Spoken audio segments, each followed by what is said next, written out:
Whenever you think about a vacuum cleaner, you usually associate this with it. But did you know that there was a cordless vacuum around way back in the 1860s? It was a hand-pumped model and really not all that effective, but you could take it anywhere. But today, there's actually a better choice. This is the new cordless wet-dry vac from Milwaukee Tools.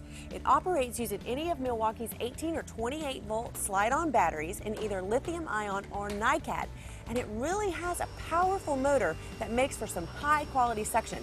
One of the first things that you'll notice is the shape.